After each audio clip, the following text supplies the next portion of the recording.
नमस्कार मित्रांनो, शहराच्या गडबडीतून थोडंसं दूर माझं छोटंसं गाव म्हणजे कोकण. सकाळी 8:30 वाजता आम्ही घाट क्रॉस केल्यानंतर गेलो मुंबईला. शिमग्यात पालखी नाचवायची मजा आणि ती एनर्जी काही वेगळीच असते. पालखी नाचवण्याचे हे काही सुंदर मोमेंट्स. इथे तुम्ही बघूच शकता वातावरण, त्यांचा आनंद, तसंच ढोल ताशे आणि त्यांची एक्स्ट्रीम एनर्जी. आता इथून सुरू होती ती म्हणजे खरी मजा.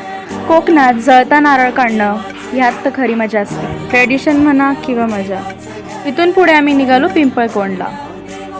तिथले जास्त मोमेंट्स मला कॅप्चर नाही करता आले, पण जेवढे माझ्याकडनं पॉसिबल होते तेवढे मी केले. इथून देवाची ओटी भरण्यात आली आणि त्याच्यानंतर आम्ही गेलो मंदिरात काही देव बघायला. प्रत्येकाने डोनेशन काढून बऱ्याच मूर्त्या तिथं स्थापित केलेल्या होत्या, कारण की गावातच लोकांना अनेक देवांचे सगळं दर्शन झाल्यानंतर आम्ही गेलो कोंबडी वडे खायला. सगळे घर